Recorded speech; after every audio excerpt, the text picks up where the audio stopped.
Hello everyone, welcome back to another video.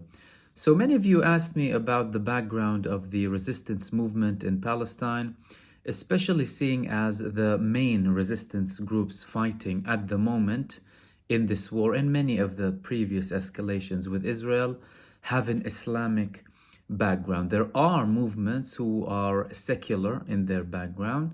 However, they consist of majority Muslims. So in the video today, we will be discussing the relation of Islam in the fighting with the resistance, them fighting Israel, a bit of background, and a bit of details surrounding the resistance movements individually, including about fighting within Islam.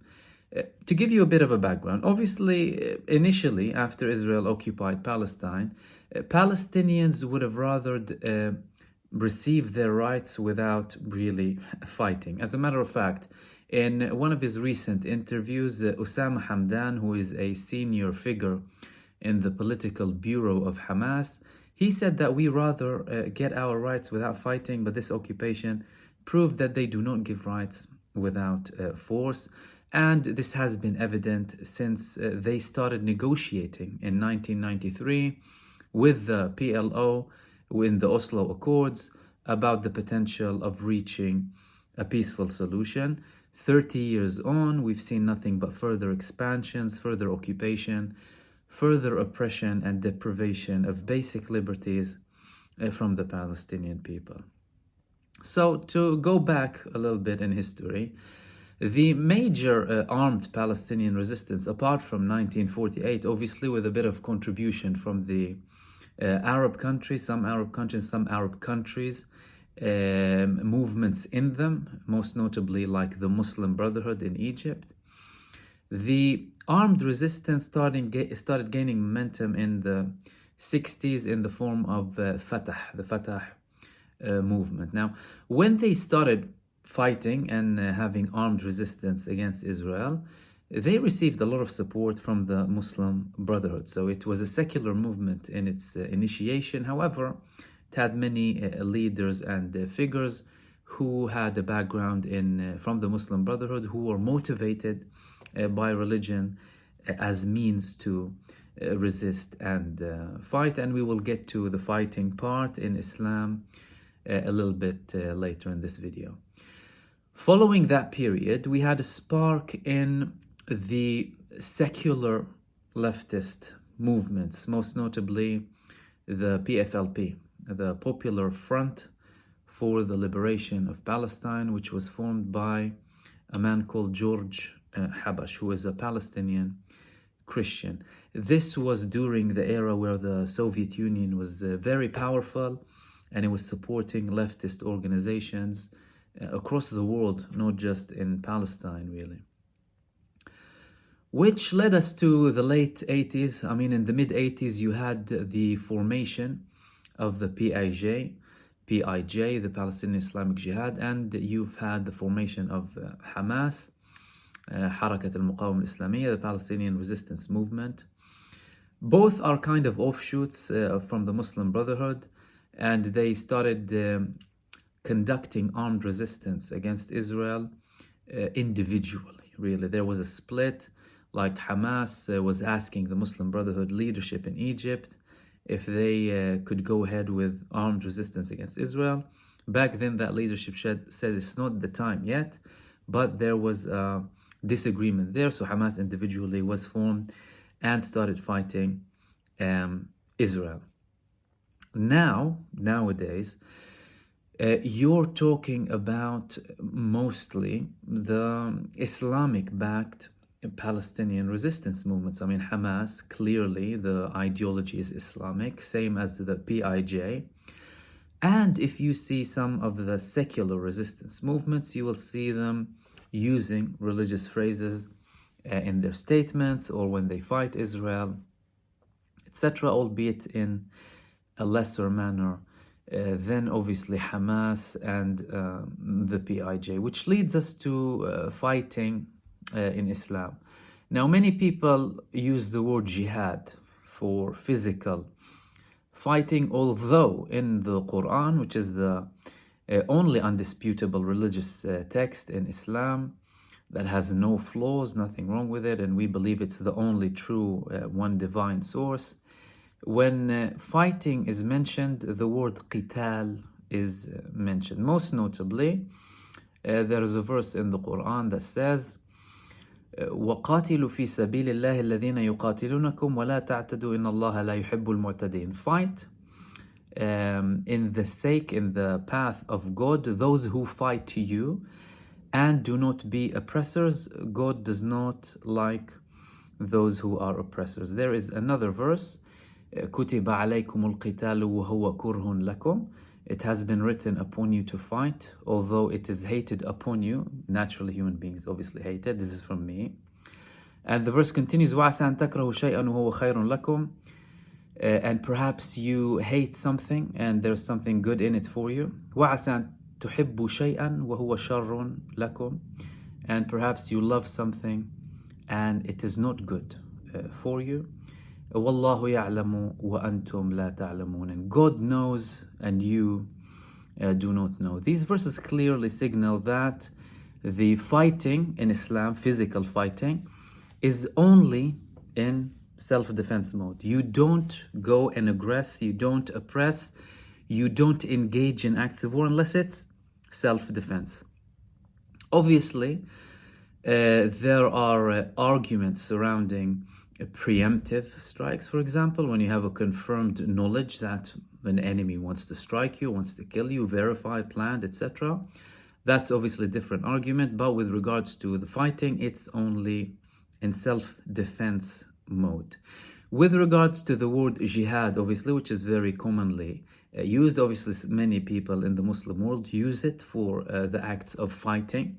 Although when you go back to the Quran, the word jihad, which literally means struggle, is used primarily as an effort.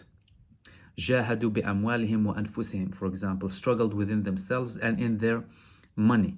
And for example, the Prophet Muhammad, peace be upon him, he was ordered to, in the Quran, وَجَاهِدْهُمْ بِهِ جِهَادًا كَبِيرًا, and struggle in it, with it, struggle them with it, a big struggle, a great struggle. And that's in reference to the Quran, by outlining what's in it, revealing it to the people. And many scholars in the Muslim world refer to al-jihad al-akbar, the great jihad, as the struggle against oneself, against yourself. So that's obviously a bit of context. Obviously, with each of these things, we can talk a lot about it, but I'm just trying to give you a brief context about it. Now, this might spark a question. Were all of the Muslim armies or Muslim invasions previously in the past who were fighting in the name of Islam right and correct? No, absolutely not. You've had many expansions in the Muslim world that were unnecessary expansions motivated by politics and expansion. There's a counter argument that this is how the world was back then, and you can't implement that reality on today, which is a valid point, really. But that doesn't mean that they were fighting in a true Islamic manner. And we have many examples in history, like partially, one small example is some of the Ottoman invasions in parts of Eastern Europe, completely unnecessary and aggressive, some of them were. And they were met with Christian resistance back then. With regards to, obviously, anyone fighting in the name of Islam or calling that they fight in the name of Islam, that doesn't automatically make them right. We've seen many examples in history of people abusing and calling that they fight for the name of Islam, and they were nothing to do with Islam itself. The continuation to this is the following, really.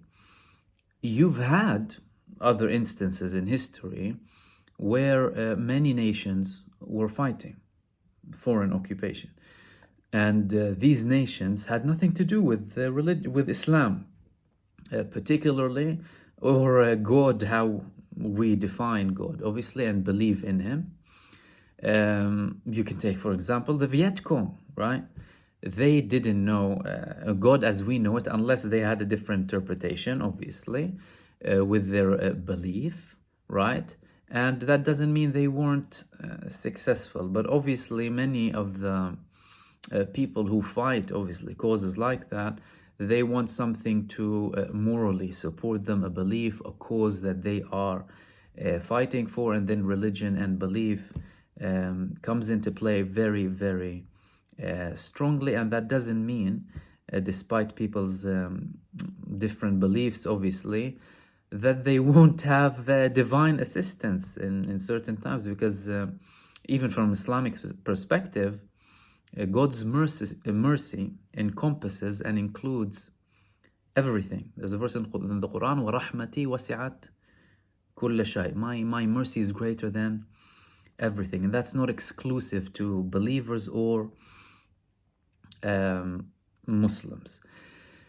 So when we talk about a movement, for example, or if we talk about history, people who fought in the name of religion, is that a representation of religion? No, absolutely not, because people can't talk in the name of God. They can have their own backgrounds and motives and belief and seeking divine support when they fight, obviously, but we can't say that this is a representation of Islam. Similarly to how we don't say, for example, nowadays that Israel, although they speak on behalf of Judaism and the Jewish people, right, that many Jewish people disagree with, we won't say that they are representatives of Judaism. That's something very important to note.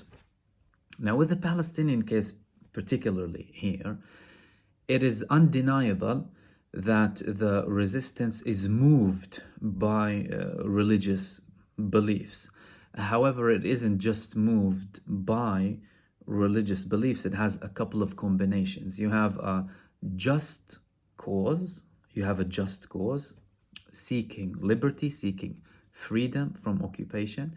You have an active case of occupation. The only example in this case, really, Israel as a foreign occupation, a modern neo-colonial project, really. So you have a just cause and you have genuine rights seeking. That's why with the case of the Palestinian resistance, it's a combination of these three, really. And this is why they gain more momentum for their cause. They're working to seek, obviously, their rights. They're fighting with a religious belief. And you have a current case of foreign occupation, which is very, very clear. However, it's important to note that when you speak about people who are, even in the name, for example, Islamic, or they say that they are fighting in the religion's name, it's very important to obviously take these things carefully, because no person has the right to say that they are a representation of religion or what have you, but that they are driven by religion, and this drive is obviously supporting them, not excluding, obviously, divine help, obviously, that many people cannot see with their own eyes, although that's very arguable depending on your belief. So that really is it for this video. This video is primarily motivated by many of my viewers who are asking me to speak about this. I hope I've obviously added some beneficial information for you, and I'll hopefully see you soon in the next video. Take care.